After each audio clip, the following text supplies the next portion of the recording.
What is this? Are you recording? You want me to take it out? Please. The recording, yes. Okay. I didn't see that part.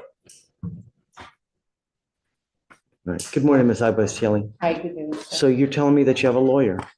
Yeah, Who is your lawyer? Attorney Rehan. Who is it? Rehan? See if they filed it. Do you know if this person is going to show up today? Yeah, he's not. Okay. We're just going to do probable cause now. You now are charged with unlawful restraint. You're facing up to a year in jail and or a $4,000 fine. We're going to do probable cause. You have the right to remain silent. Anything you say can or will be used against you. You have the right to have an attorney present during questions and interviews. If you cannot afford a lawyer will be appointed to represent you. We will do this now. And then after that, we will just have you wait right over there for your lawyer to come. Hopefully they will show up. Okay. Thank I you, love Your it. Honor. Good morning. On August 5th, 2024, officers were dispatched to a hostage event at a townhouse in Harris County, Texas. The reporting, who is the project manager of the townhouse complex, called 911. The reporting indicated that the defendant was wearing an all-black religious garment and had a face mask. She had locked one of his employees, the complaining witness, inside a townhouse against his will. The reporting advised that the defendant was trying to evict a witness, or trying to get a witness to self-evict. She was trying to get the witness, who is her tenant in the townhouse, to self-evict by shutting down the power and water to the unit repeatedly. The complaining witness, who is the maintenance man for the townhouse complex, went to go check on the tenants to see if they were okay. The reportee indicated that the defendant locked the steel gate, which would not allow the complaining witness to leave. A key lock on the front and key lock on the back side. The tenant did not have the key to the back side of it, so if she locks the front, there's no way to pass through the gate. Okay, so the unlawful restraint is Yes, Your Honor. outside? It's a gate, and then like the gate in the porch, on the porch, like a burglar gate. Okay, so I'm assuming, so here's the door, Mhm. and then you have, I guess what, like those black burglar bars Yes, that they yes, say. Your Honor. So he couldn't get into the house He couldn't get out of the house. and he couldn't She get locked out, him in the house without electricity or air conditioning. and no back door to get out, no window. I don't understand. We're getting there, Your Honor. When officers arrived, they spoke with the complaining witness, who said that he escaped 5 minutes prior, and the defendant and the witness were still inside the home. The complaining witness reported the house was really hot because the air conditioning wasn't on. Complaining witness stated the back patio door was also locked, and the defendant had locked him in. Defendant had made a motion at the time to her purse, which the complaining witness believed, or which made the complaining witness believe that she had a gun. The witness collaborated the complaining witness's story. And I don't understand how this person, Hold up, she told him to sit down while he's locked in a hotbox with no exit. That's either next level intimidation or the weirdest Airbnb host ever. But seriously, how did he escape? Did she let him go? Or did he MacGyver his way out? Drop your theories below. This story's missing some key details. cannot just unlock the door and leave from, it was locked. It's so the doors, instead of having a push button on one end and then a key lock on both sides, on the other side, it's a key lock on both sides. on both sides. That's the doors, Your Honor, which the maintenance man, the complaining witness indicated was a violation of the fire code. But that's neither here nor there, but doesn't this person have a master key? Or I guess this is a residence, He right? doesn't have a master key, Your Honor. He's the maintenance man for like the condo association. So he maintains the condo. Each of the units has its own keys. How long was allegedly stuck in the house and how did he get out? This is unusual. And why? Was there did this, well, I guess, He was attempting to turn the power and water back on in the unit because she has Okay. been repeatedly turning off the power from the tenants who live there. He told her repeatedly that he wanted to leave. so presumably she's outside at this time? She's in there with him, Your Honor. She asked him to sit down on a chair. There's a video that shows complainant asking defendant to let him go multiple times, and with her telling the complainant to shut up. I don't have the means by which he had left the apartment, Your Honor. I just know that he got out at some point. In fact, he got out 5 minutes before the officers arrived. So he was able to leave 5 minutes before the officers arrived? Yes, Your Honor. Did she let him go? So it says, for the OR, at least the duration of time, I know that was asked, was an hour and 20 minutes. I'm gonna see how he left. I'm trying to read through the OR to supplement your questions, Judge. I don't know if I'm ready to rule yet. Ms. Ivasieli, are you sure that you're going to have a lawyer here today? Because I'd like to hear your side. Lauren, yeah. Attorney Rehan here. I don't want to rule just yet, but I'd like to hear your side. If there's, I'd like to be silent. I'd like to wait on my lawyer. well, right, I'm right, and I'm not asking you to say anything now. When that person gets here, then you talk with them and then we can Yeah, sure. readdress Yes, sir. PC. The judge is clearly skeptical she's stalling because the defendant's lawyer is Mia. Smart move.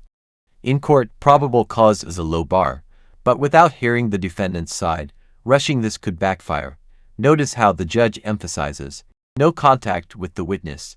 That's a red flag. This might not be the first time these two have clashed. So do you mind just taking a seat for me and then just giving us a heads up when your lawyer comes? Come, Miss Agbasieli, come up, ma'am.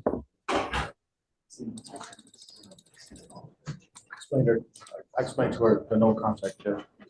Okay, great. Okay,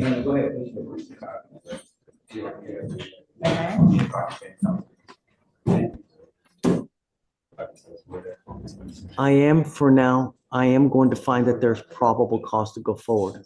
If something develops in the future, I have told that you guys can come back and we can argue about probable cause.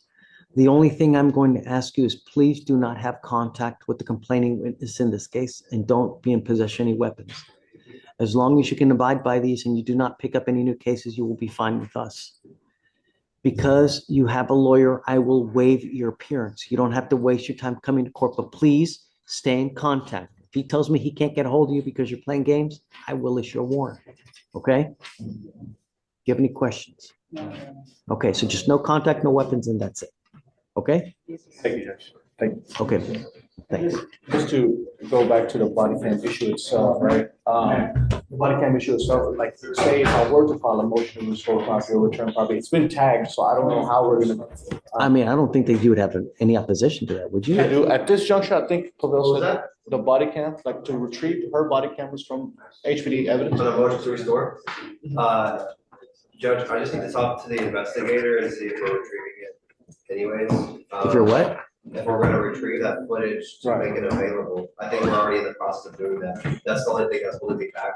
But right now, I'm objecting because of, it's a part of a pending investigation. At this point, I just need to confirm it with the investigator. Do you want to set it a couple weeks just to see if that happens? Yeah, I mean, I really just need a week, but yeah, a couple weeks. Are we right? judged? Because like I said. he's I'm not- waiving her appearance. Oh, absolutely. So, I mean, she's not gonna have to come here, so 2 weeks will suffice, Judge. whatever you want, I don't care. Yeah, because you guys fight over whatever day, and then, I mean, if you want to, I'll grant your motion to get it back, though. Yes, sir. If they're not gonna get it back first, so. Thank you, Judge. Yeah. Thank you. Have a week. Good morning, ma'am. Hi. Just a little bit down so I can see your eyes. Sure. That's, okay. How are you? Good. Ma'am, you've not picked up another case. You're charged with terroristic threat. You're facing. Plot twist. Now she's facing terroristic threats for finger gun threats over potholes. Either this is a wild coincidence or there's a pattern here. And the judge is warning people make false allegations, hints at deeper drama. What's really going on? Follow for part 2, because this case is far from over. Up to 6 months in jail and or a $2,000 fine. We're going to do probable cause. You have the right to remain silent. Anything you say can or will be used against you. You have the right to have an attorney present. If you cannot afford one will be appointed to you. Judge, if I could just confirm the name. Agbasieli. On April 1st, 2025, a law enforcement officer was dispatched to a residence in Harris County, Texas regarding a disturbance. Law enforcement officer made contact with the second complaining witness who stated that he was inside the apartment when he heard the first complaining witness outside getting yelled at by the defendant. The second complaining witness went outside to see what was going on, and the defendant yelled at him to stop putting things in the pothole in the parking lot. The second complaining witness told the defendant he was fixing the hole. And then threatened both the complaining witnesses, pointing at them with their fingers, making a pistol shape with their fingers, saying, "I'm going to shoot you." Wait, you said there were 2 complaining witnesses. Yes, Your Honor. Okay. That's what I have here. It says, "I'm going to shoot you," towards both complaining witnesses. And we have Ms. Agbasieli making the alleged threats. Correct, Your Honor. Yeah, there's only charges one. There's only, yeah, Right. yes, Your Honor. Okay, who is the complaining witness? Theo Strong Is it a known person? Because we have priors with Ms. Iglesias and there are assaultive and, pretty dangerous priors. Any of the same complaining witnesses? Does not appear so, Your Honor. I'm looking through, no, Your Honor. It seems like it's just, from what we can see, it's kind of just. Was it a street worker? Was it someone working for the city or It's someone that lives there, Your Honor. just out there fixing the potholes? That's correct, Your Honor. Okay. All right, Ms. Iglesias, I'm going to find that there's sufficient probable cause to go forward with your case. I'm ordering you as a condition of your bond not to have any contact with the complaining witness in this case and not to be in possession of weapons. Do you understand, ma'am? Yes, Your Honor. Okay. Do you have the ability to hire a lawyer, ma'am? Yes, Your Honor. Okay, we can give you time. So what I'll have you do now is I'll have you sign a release of Victoria while you take a seat, while we draft the bond conditions, let you sign it, and after that, you'll be free to go. Yes, Your Honor. Please, ma'am, don't pick up any new cases. Just don't have contact with these people. I don't want to have to put you in jail, Your Honor, it was the same thing the last time, the Just, last case. just please be careful, Yeah. Really. People make false allegations all the And time. I get it. There's always two sides to the story. That's why you have a lawyer. That's why we'll give you time. But the evidence will point to whose side is correct. Yeah, and I you know, do have them. So please. Thank you. Yes, ma'am.